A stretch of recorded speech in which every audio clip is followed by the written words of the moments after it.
lagi dengan saya di hari Minggu yang cerah ini.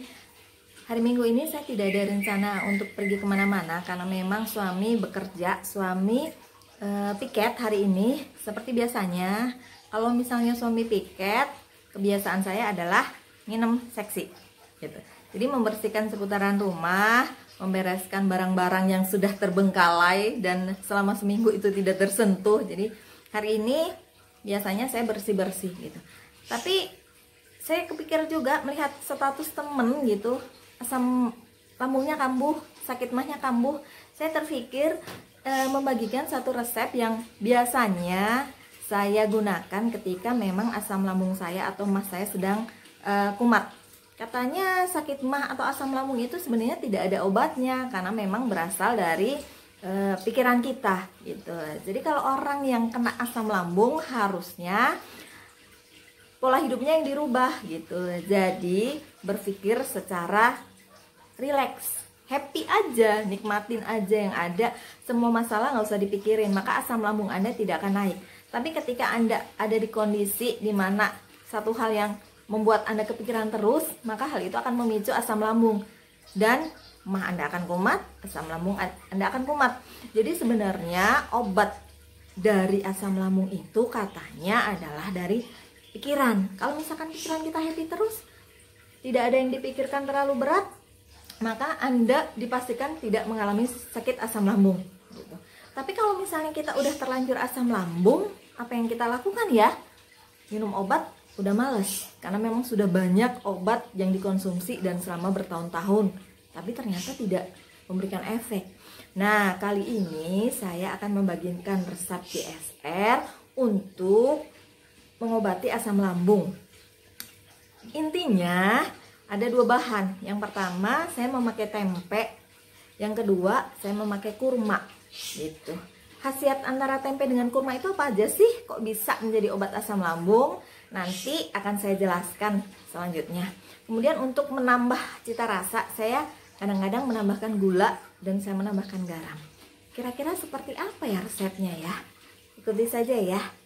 Selanjutnya seperti apa?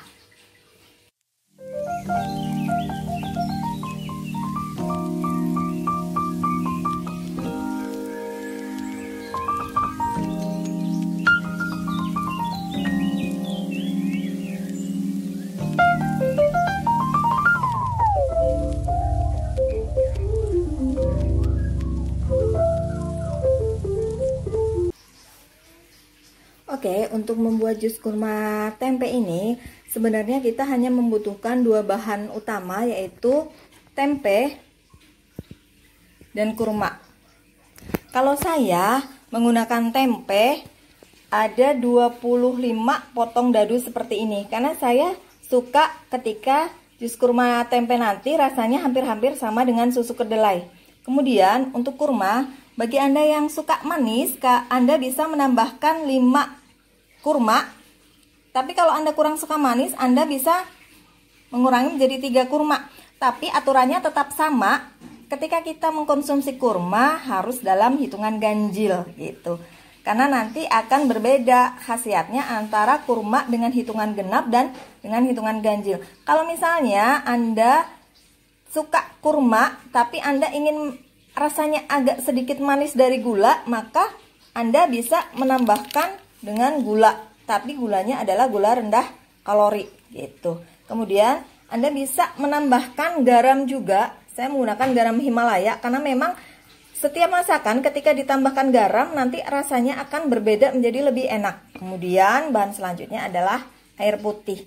Air putih sesuai dengan selera. Tapi saya sarankan ketika Anda mencoba untuk membuatnya jangan terlalu banyak, karena jus ini harus segera diminum karena tidak akan bertahan lama. Ketika Anda sudah membuatnya menjadi jus harus segera diminum. Kalau tidak, jus ini akan menjadi asam atau jus ini akan basi gitu. Kemudian kita masukkan tempenya. Setelah tempe, kita masukkan kurmanya. Jangan lupa untuk membuang biji kurmanya. Dan jangan lupa hitungan kurmanya harus ganjil. Kemudian saya tambahkan sedikit garam untuk memberi cita rasa lebih enak.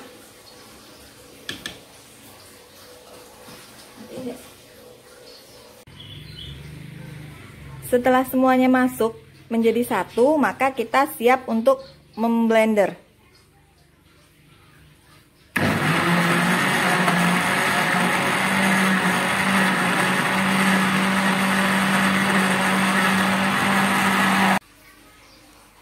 Alhamdulillah akhirnya jus kurma tempe yang saya buat tadi sudah selesai.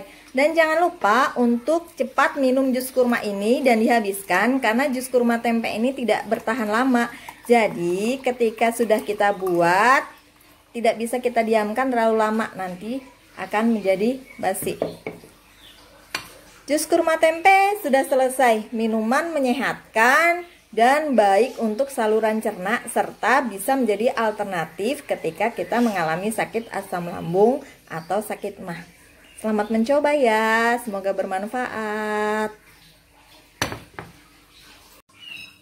Gimana? Resepnya sangat mudah, murah, dan praktis kan digunakan. Sebagai emak-emak pemuja kaum rebahan, kayaknya cocok banget ini resepnya ya.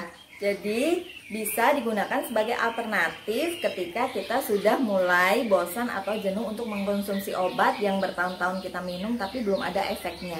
Dan kalau mendadak kita sakit asam lambung, mungkin itu bisa menjadi alternatif yang sangat bagus digunakan untuk mengobati gitu. Tapi apakah harus ketika kita mengalami sakit asam lambung saja? Ternyata tidak.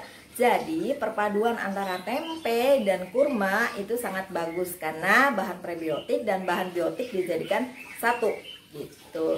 Jadi kalau selama ini kita sudah terbiasa mengkonsumsi tempe untuk gorengan atau olahan makanan, kali ini kita bisa membiasakan diri untuk mengkonsumsi tempe secara mentah. Tidak berbahaya dan justru bagus untuk kesehatan. Karena orang mengatakan bahwa diri kamu adalah apa yang tercermin dari dalam isi perutmu. Jadi kalau di usia 40 ini kita masih semangat, mungkin memang isi perut kita adalah segala sesuatu yang sehat. Jadi tidak ada salahnya kita mulai merubah pola makan kita. Jadi yang selama ini kurang sehat menuju pola makan yang lebih sehat. Semoga apa yang saya bagikan ini bermanfaat untuk kita semua ya. Terima kasih. Wassalamualaikum warahmatullahi wabarakatuh. Sampai jumpa lagi.